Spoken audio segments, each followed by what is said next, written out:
I have been conditioning mohair. It's adult mohair, so it's a little bit thicker.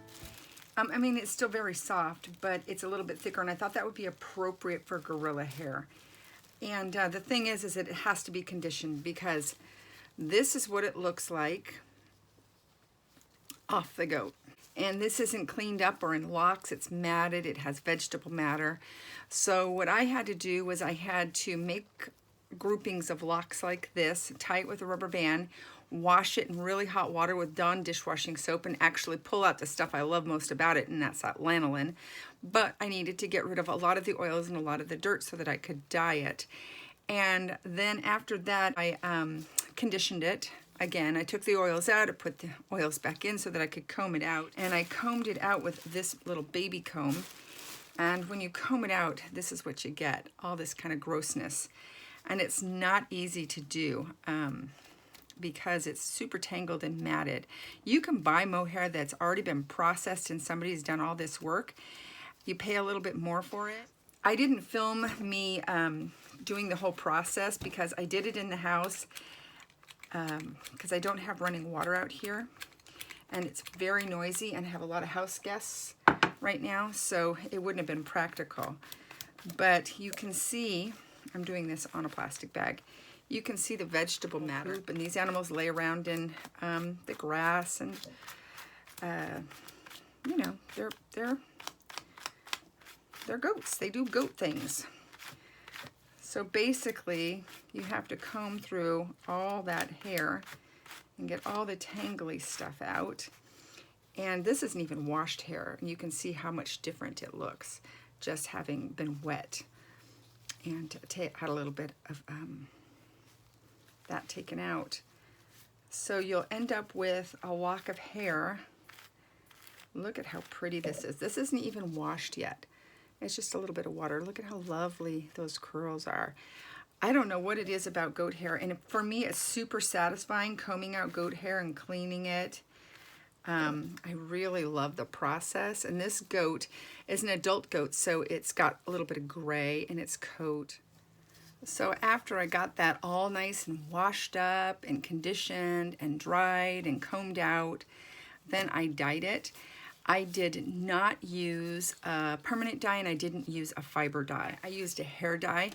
My reasoning was that this is hair, and I can understand that if I were doing like a dark brown hair and putting on a very pale skin baby. I'm working on a very pinkish sculpt that has painted brown hair, painted platinum hair, and painted pink hair, and then I'm putting pink hair on top. So if something should happen and some of that pink from the hair rubs off, it's not gonna hurt anything.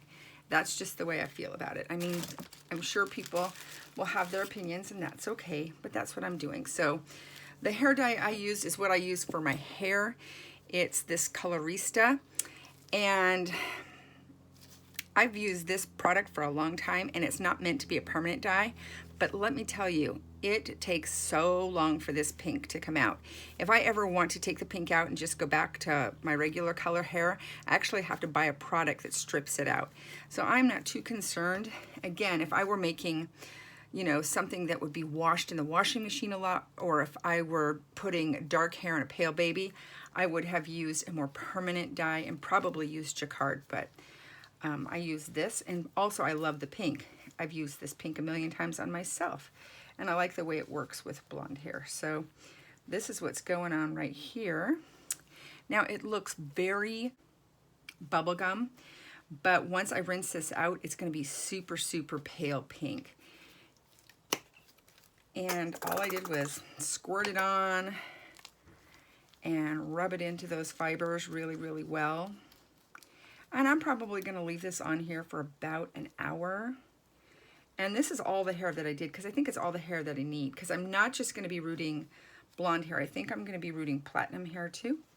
So I think I'll have more than enough. And I have some platinum hair that's already processed. So I'm gonna pop it in this plastic bag and let it do its little pink magic thing for, I don't know, about an hour. Then I'll rinse it. I might condition it a little bit more and comb it out let it dry again, and then I'll start rooting that. I'm gonna tidy up right now because I have another layer to put on our gorilla friend. This is what he looks like at this point.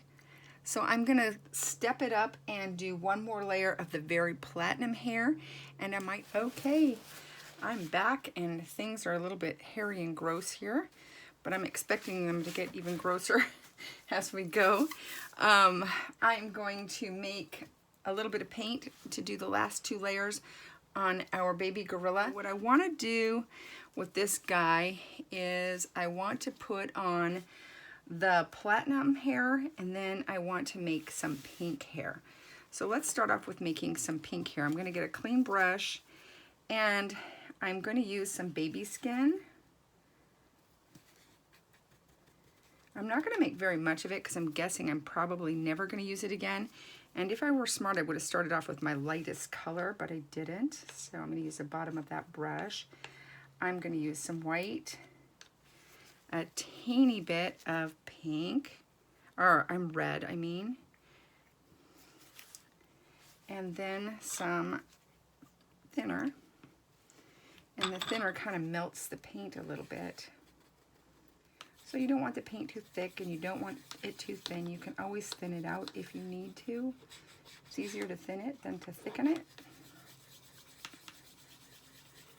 And I think that's good, and I think that's more than enough. And I think that's a good color. My colorista is a bit more magenta, but I think that once I rinse that hair, I think it'll actually mellow out and it won't look that magenta anymore. But just in case, I do have some magenta that I can add to it. Magenta and I are not friends for the most part. It's a color that can ruin everything if you're not careful with it. It has a vibe that I am not real excited about. I know some people love, love, love this color. And I think it's great for alternatives, but I think for realism, magenta is not your friend. Well, it's not my friend. So I think that looks okay. I'm going to add a little more thinner. Actually, it's a little more magenta than I want it to be. I just wanted to find some middle ground between this and this. I didn't want it to be too different, even though I know from experience that that is going to be a little bit more mellow. We have our pink. I'm going to go into the platinum here, which is a bit thick, but not too thick. And I'm just going to finish up on this guy. This top layer isn't going to be too much different from the one underneath it, but it's just adding another layer, as you can see. Now, the great thing about baking in between layers is if you make a mistake like I just did, I can remove it and I don't have to worry about disturbing the paint underneath. So I think I'm going to switch on over to single bristle, because really all I'm doing is creating some movement under there. We're putting on some of this, I call it platinum, the lightest of the blonde hairs. And I'm not doing a lot, I'm just highlighting with it. You know, this is like an accent. And I'm going to do the same with the pink. I'm not doing all of the hair pink, just some spots, just kind of creating another layer. I am not great at blonde hair painting, but I understand how it works. I'm just not super great at it. I think I need a little bit more practice, that's all. And I'm going to do a few little eyebrows up here. I think that will look good.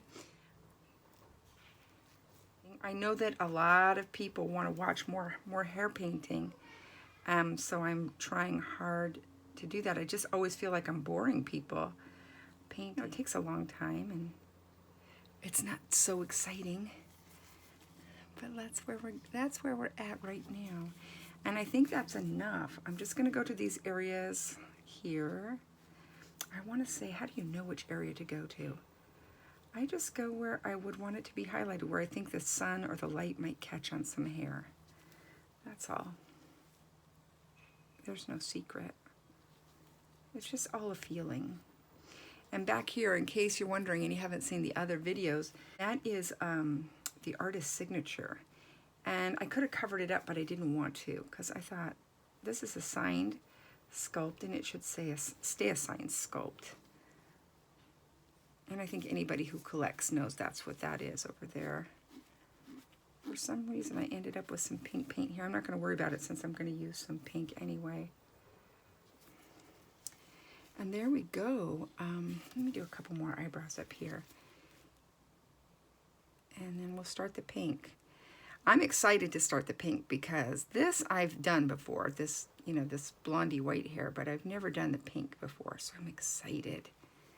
I'm even kind of excited that I'm using my own personal hair dye colors. So I just had it and I thought, oh, that's the perfect pink. That's the pink I want. It never turns out the perfect pink on my head just because I have a lot of red and gold in my hair. And so I just get this kind of weird purpley color that takes a really super long time to wash out. And right about when it gets to where I want it, if I go swimming in a chlorine pool a couple of times, it'll turn the exact pink I want. And then that only lasts a little while. When you're at the very end and you're fading, it starts to fade. And then you have to either deal with the fade or you have to strip it, or you have to just dye over again. I go back and forth. I get bored easily. I've had hair every color imaginable. And I've had every kind of haircut imaginable. I'm not afraid of being bald. I'm not afraid of having very short or crazy haircuts. I love it. It's just hair. It grows back. It's your best accessory. And if you can't have fun, I mean, with your hair, I mean, for goodness sake. I know a lot of women are very traditional about hair, and you know, they keep the same hairstyle they've had since high school or since they got married, and their husband likes long hair, so they keep it long, or, you know, they got this fairy princess kind of thing going on, and they want to look romantic with the feminine long hair, and I think that's all cool. I personally can't grow my hair long. I don't have that kind of hair. It gets to a certain length, and then it just kind of gets thin, and it doesn't look great, and it doesn't really keep growing. It gets to like, I don't know, right about my shoulders, and then I have to trim it so often that I never get any more length. It doesn't like to be long for some reason. When I was a kid, I never had long hair. In the 80s, I had big hair, but that's different than long hair.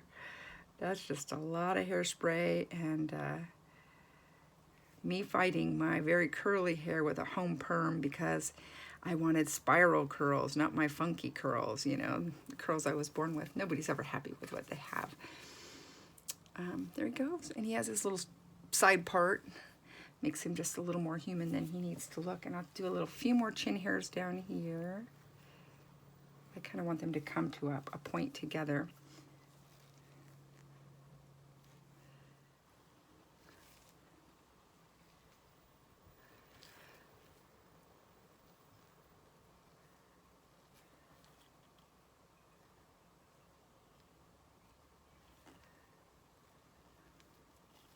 And I think I'll do a couple little like baby chin hairs down here that you can barely see. Just on the bottom of his lip.